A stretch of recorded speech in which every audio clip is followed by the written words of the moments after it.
my view is that elections are made to basically favor the winning candidates and to bury the losing candidates, and to make it as difficult as possible for a losing candidate to look at the vote count a second time.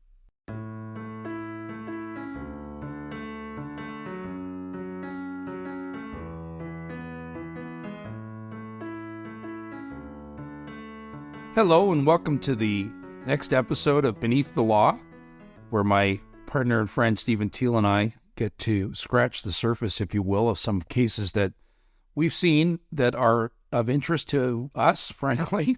One of the great things about having your own podcast is you get to pick what you talk about. So today we're going to talk about a case that came out recently involving a municipal election, actually an election for a trustee for a school board in the Toronto area. And we thought it was timely because, I don't know, Stephen, I frankly was never very good at math, and I can't count high enough to count how many people are in the mayor's race. So what are we up to now? Like 300? Well, that's a little bit of an exaggeration, but it's probably close to the number of people who are running. I think it's certainly over 60. Which is an insane number of people running for the highest position in the city of Toronto. And Gavin, I have to tell you, this is a case, this is a podcast, there are listeners, but if you saw me live, I'd be ready to jump out of my seat with respect to this case, because it is absolutely mind-boggling when you dig into the circumstances here. Yeah, it really is. And, sort of just setting the table for this, maybe we could just go about what the facts of the case were and who we're talking about and what the election was about. So why don't you give our listeners a little background on the factual circumstances? Sure. So in the last municipal election, the applicant in this case, Mr. Pella, was running for Catholic School Trustee. And trustees are elected here in Ontario, in the city of Toronto. And he was running against an incumbent. Hard-fought campaign, obviously. He lost by a single vote.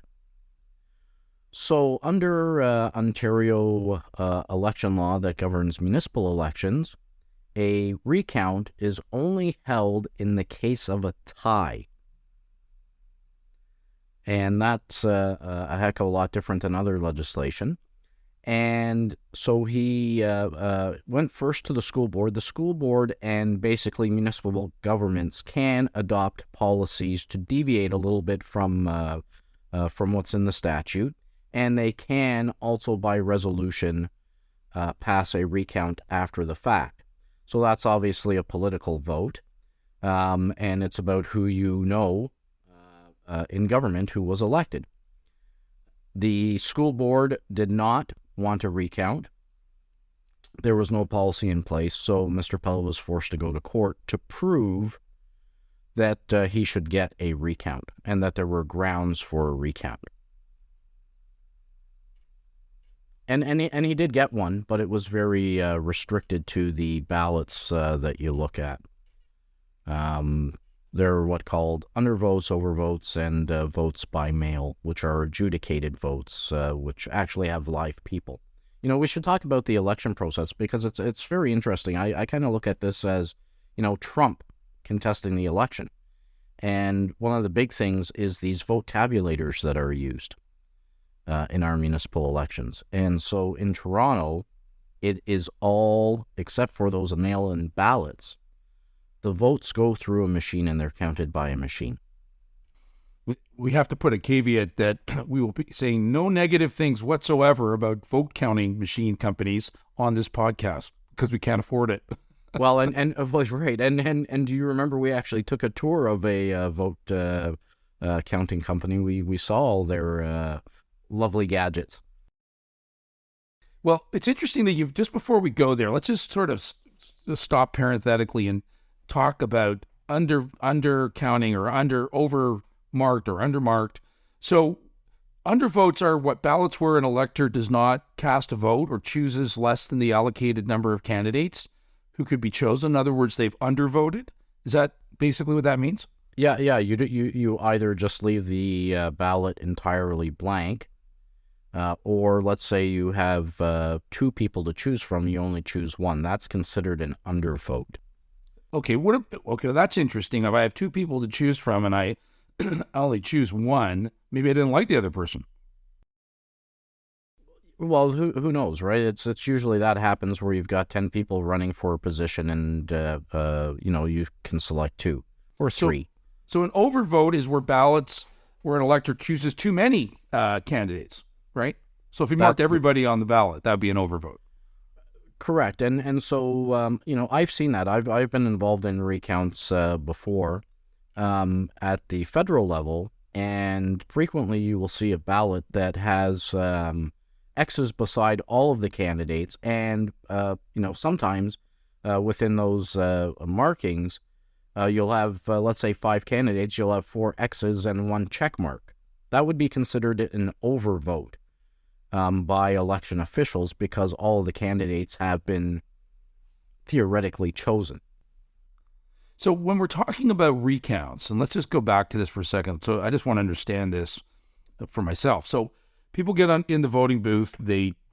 Some people just make a mistake and they put check marks or in too many boxes. Other people may be trying to make political statements by voting for nobody because they hate everybody and they don't want to do that. So who divines, if you will, what the voter's intention is from the ballot? Like, let's say there's a ballot that is, it's kind of it looks like a mark, but I don't know that it's a mark. Does the machine decide if the voter's intention is to vote for candidate X, or who gets to decide that? Well, and Gavin, that's the troubling aspect of this case. We should get into a comparison of laws here. So in Toronto, vote tabulating machines are the sole source or the sole counter of the ballots. The ballot is fed into the machine and instantaneously counts the vote, other than those mail-in ballots, and those are the exception. There are very few mail-in ballots generally in a municipal election. So the vote tabulation machine is calibrated to identify the markings on the ballot. Now, the other unique thing about municipal elections is that you frequently get a ballot with 3 or 4 different positions to choose from. So you will have all the mayoral candidates on the ballot, you will have your local councillor candidates on the ballot, and you'll have the school trustees on the same ballot. And, you talk about undervote, is an undervote that, okay, I marked for city councillor and mayor, but I didn't mark for school trustee. Does the machine consider that an undervote as well? And similarly with the overvotes. And how does the machine work? And so it's calibrated to identify the markings. And the problem as well that we have in Toronto municipal elections, it's an arrow, not an X, which is what we're used to in a federal or provincial vote. So people are supposed to join a line when they mark the ballot. So that's all the calibration of the machine. But you get now down to, first of all, poor Mr. Pella has to prove that there was something wrong in the election that he should be entitled to a recount. And Gavin, you can recall how difficult of a burden of proof is that for a candidate to show that there's a problem. Well, it's impossible to show that unless you could examine the individual ballots, and unless you could get a recount of those ballots to determine which ones are in and which are not. I mean, what evidence was the candidate given access to? Well, so as a school trustee candidate, it's the lowest elected position. You might have maybe 4,000 or 5,000 people vote for that position, and this was, remember, separate school board. So we've got the two school boards in Ontario. You got your public school board or your Protestant school board, and then you've got your Catholic school board. So you don't get a lot of votes, and you don't generally get a lot of volunteers either. To be quite frank, when you're running for these positions, so who's monitoring what's going on at the polling station? Nobody. The evidence that he had was basically through council candidates that did have some scrutineers that said, look, there were some problems here with some of these machines, et cetera, et cetera. And so, they use those arguments to convince the judge that, look, some of these votes should be looked at. But at the same time, the judge did it in a very categorical way, looking at each specific category of ballots. Undervotes. Was there evidence with respect to undervotes? Overvotes. Was there evidence that there might be something wrong there? And then the adjudicated ballots. And the critical part for Mr. Pella is there were 258 undervotes. Those were not part of the recount because he didn't have enough evidence. Where he needed one vote. Where he needed one vote. Out of the 258. Yeah, and normally a judicial recount or a recount of an election result is you look at every ballot that is cast. All of them are recounted. Not a handful. Every single ballot. So in a federal election, for example, where you have 50,000 votes cast in some electoral districts, certainly here in Toronto area, you're looking at every ballot again. You're sitting across a table from the other side and counting manually every ballot. And so the recount here, in this case, was by the same method that the votes were counted for originally, through the machine. There's no eyes on the ballot. So how is that fair to anybody in a recount? First of all, the legislation is unfair when it's only, a recount only takes place in the case of a tie. Right, and let's stop there. A recount takes place in a tie based on the original count. Right, correct. So how's that going to change? Right. Okay, so but that's the point, is that if there was a tie based on the original count, which could be wrong, and that's the only time that if the original count was wrong in coming to a tie, let's just go back. Because let's deal with this in terms of whether it would matter. A recount would matter if the recount came to a different result, right? In other words, that instead of a tie, which is what when you get a recount, the recount would yield a result where there was a winner. That's the only purpose of a recount, other than just going through the motions again. And it's only in the situation where the tie was wrong, that original count was wrong, that there would ever be an actual remedy. Correct. And when we compare the process that takes place in a provincial or federal election, because you do have scrutineers who are there and they will see every ballot, right, when it's pulled out of the ballot box. Okay, you can't see that once the ballot's fed into the machine. Nobody sees the ballot. There's no, right? The machine reads it, and we've put our democracy in the hands of a machine, right? Whereas in a provincial and federal election, you actually have eyes. You'll know from your scrutineers who have been there at the count on election night whether there are ballots that should have been counted that were rejected by the election officials, because you will actually see every ballot and you'll dispute those on election night, whether they should count, and you can report back. So in a close election, your losing candidate will have an idea whether there are ballots that were rejected that should have been counted, and you can make that argument. Here, it's a complete unknown. And then the recount takes place using the same machine. Now, if the machine came back with a different answer in the second recount, then we'd really have a problem, wouldn't we? Right. You exactly. You'd have a problem because then the machine was not properly calibrated. Exactly. and that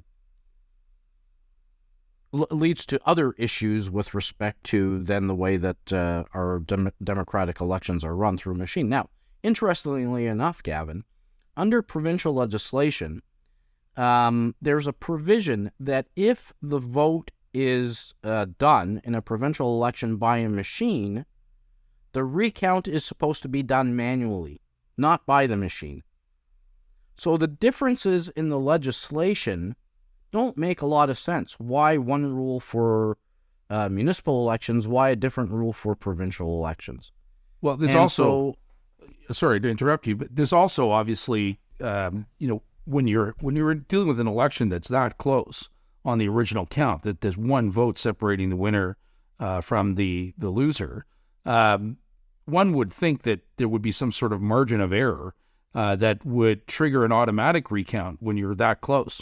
Isn't that the case in provincial legislation? absolutely. So in provincial legislation, if the margin of victory is 25 votes or less, it's an automatic recount, right? It's a judicial recount. In a federal election, it's 1/1000th of the vote. So if you have 50,000 votes cast, the margin is 50 ballots. Got it. And that makes sense. And that makes sense because mistakes can be, right? Basically, there's a inherent built-in legislation that mistakes can be made. And here in municipal elections, well, the machine must be right. But there's no margin of error. Sort of. Well, I've used the term margin of error. There's no within a certain grouping, or if you meet a certain number, there's no automatic recount.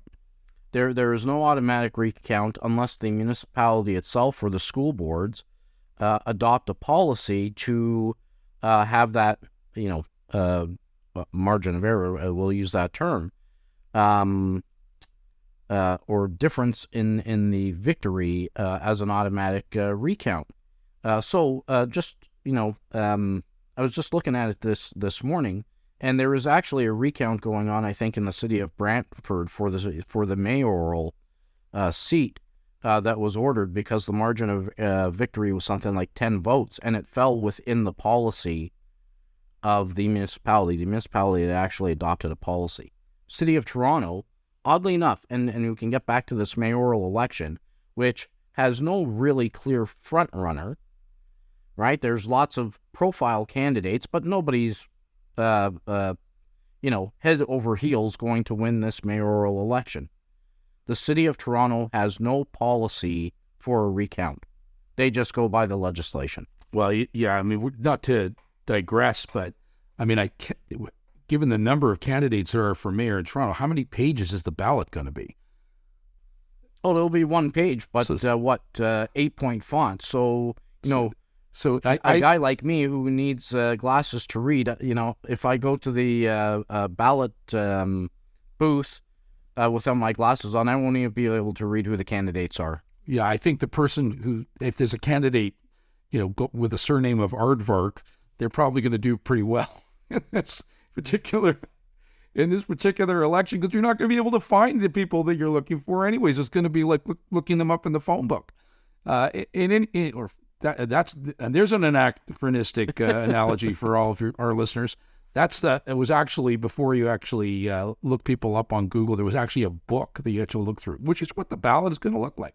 Anyways, so I take it that I'm sort of scratching my head while there was a burden of proof on this candidate. Usually you satisfy burdens of proof with evidence.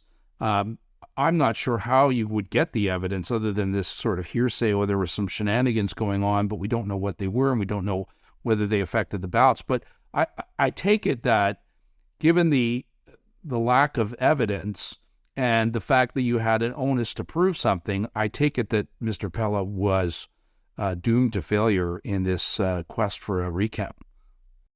Well, he's doomed for failure because of that very real issue. And, you and I both faced it when we did that contested election many years ago. And, essentially the court says, well, you need to prove fraud. How are you going to prove fraud in an election? the only way, it's yeah, an impossible standard. Well, the only way you would is if you actually had a voter come forward and say, I voted 15 times. I was really bad. I've had a case of conscience, and I'm here to confess to this. What is a crime? Yeah. So barring that, I don't know how you would, unless you videotaped people going in and were able to, with facial recognition or what have you. Who knows? So I think the case you're talking about is a case that was a federal election case that we argued in front of the Supreme Court of Canada many, many years ago. And that case, I think, has governed elections in Canada since. It is probably would be the leading case. Is that the approach that the court took here? The substantive approach is, I think, what the Supreme Court referred to it as? Well, my view of it, Gavin, is that it took a procedural approach, which was basically the argument that we made, that the procedures of the election are important. So that if there is an error made by election staff or the paper documents that are supposed to be completed by electors that aren't on the voters list are not filed, that raises an alarm that the election may not be legitimate, right? That a bunch of people have been sent to the ballot box or to the electoral poll by somebody, and giving false names or false identifications, or they're not even Canadian citizens voting in our election. And the court rejected that. They said, well, no, once the ballot is in the box, we don't care how it got there, you need to count it. So the substantive approach in this case should have been, you have a number of undervotes in the ballot box, 258 of them to be precise in Mr. Pella's case. Why are we so easily rejecting those undervotes without actually looking at them if he was able to meet his burden? Right? That there was something wrong with respect to some of the votes that were cast in this election. Why wouldn't you look at those 258 undervotes to determine whether someone may have mismarked? I've seen ballots, Gavin, where an elector, you're told, put your X in that little circle. What they do is they actually put the X below the name of the candidate, or they'll circle the candidate's name.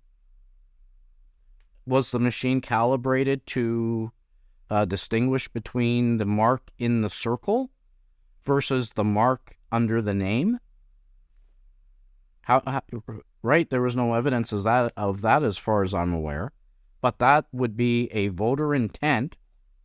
That would show voter intent to select that particular candidate.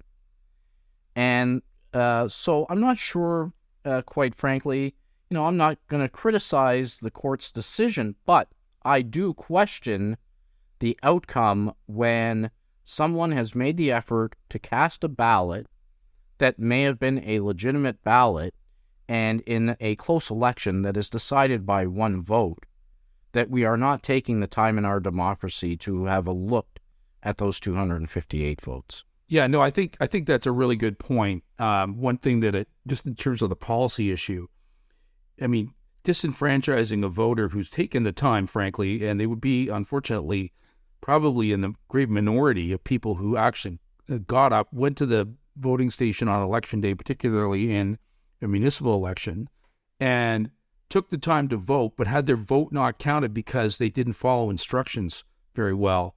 And, in a situation where we're in we're in a multicultural society, a multilingual society, where there are, people who maybe they didn't understand the instructions. Maybe they weren't properly directed in that regard.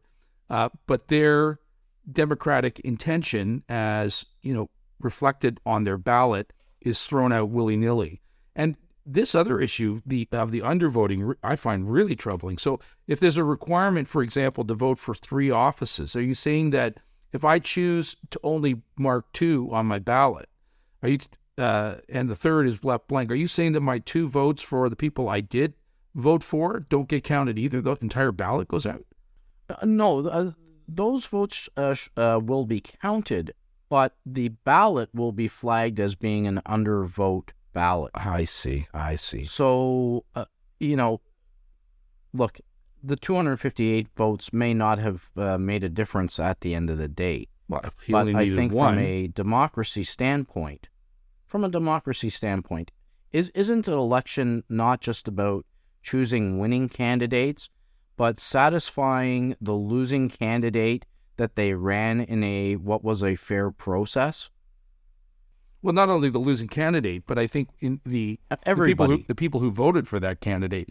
And let's think about this in the context of where we're going in the Toronto mayoral race, which is unusual because it's going to be a ballot that's only got one office on it. And as you point out, in most municipal elections, there's a variety of offices that you vote for. This one, there will be only one, but as I mentioned, it'll be with the phone book, the boxes beside the names. And it's conceivable that the next mayor could theoretically, I suppose, could win with a very, very small percentage of the vote. I mean, I think mathematically, certainly the winner could win, for example, with 10% of the vote if the other 90% is split, significantly in the other direction and everybody else only gets 7 or 8%. So, this is a situation where the office is going to be chosen by a relatively small number of the population. Makes those votes pretty important. Well, by-elections generally have a very low voter turnout to begin with. You're absolutely right. With respect to Toronto's next mayor will probably be elected, you said 10%, I would say 20% of the vote or less. Maybe. That may be the maximum. Certainly the polls are suggesting that. You have one candidate right now who's in first on the polls, if we can believe what the polls tell us. And then you have a group of candidates that are separated by basically a margin of error of 0. They're tied, according to public polling information.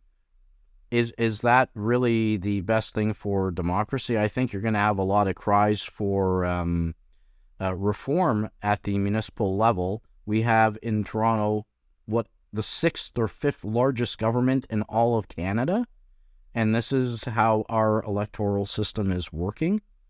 And on top of it, we have, if unless there's a tie, there's no recount, you need to prove something.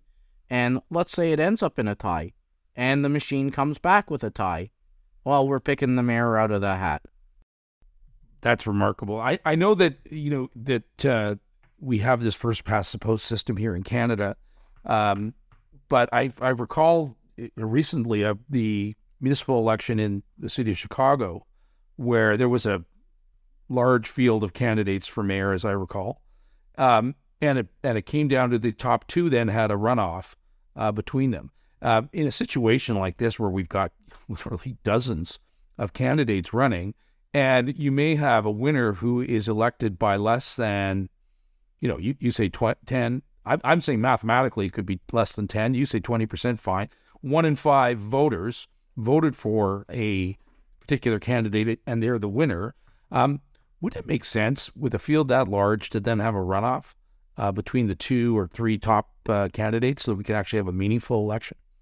Yeah, so runoff elections are not uncommon in a lot of jurisdictions, and particularly in the United States. You even see the runoff elections for Senate positions, right? In Georgia, there was a runoff there. If you don't get more than 50% of the vote, you go into a runoff to determine a head-to-head so that you will have a guaranteed 50% or more vote. And then that really builds into cost because you have to spend money to run elections. And then leads into the idea that, well, maybe we should have a ranked ballot system. 65 candidates on a ranked ballot system, and pick your top 3, I guess. So those are very much issues in terms of legal reform that needs to be considered when we are choosing the top person to run, as I said, one of Canada's biggest governments. It's one of the biggest governments in North America, right, in terms of the amount of money that is spent and taxes that are collected. So is it appropriate to have the system that we have? Is it appropriate, certainly in terms of recounts, to have it so restricted? Why didn't City Council, for example, adopt a policy? This isn't new. You know, there are a number of cases that arose out of the last election that have raised this issue. And here we are. And this case is a really great example. Like I said, I'm jumping out of my seat. You can probably hear me.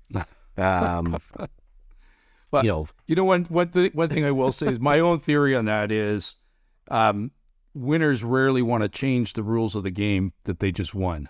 So when we've got a situation where you've got people who have been elected under a certain set of rules, while they may talk about it before they get elected, once they do get elected, those rules have certainly benefited them and worked in their favor because they won.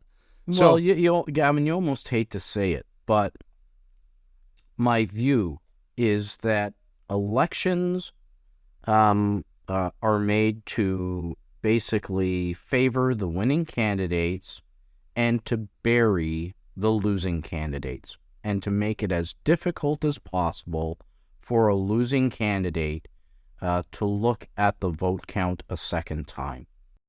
Now, I will say that I think that there is a good societal reason for that. Elections have to end. Governments have to be formed.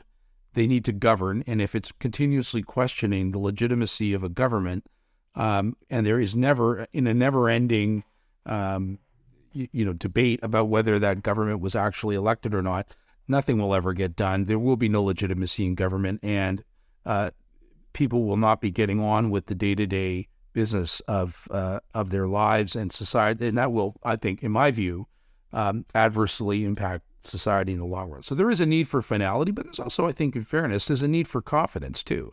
There needs to be an end to the debate about elections, but people need to feel that the right result was achieved. And you raise a really interesting point there, and it's really, it reminds me of our old mentor, Lloyd Holden, said to me once, and he was a judge, and he said, as a judge, I used to, as a judge, sit there. The most important person in the room was the one who was going to do the losing, because they're the ones who had to feel they got a fair trial. They're the ones who'd be paying all the money at the end of the day.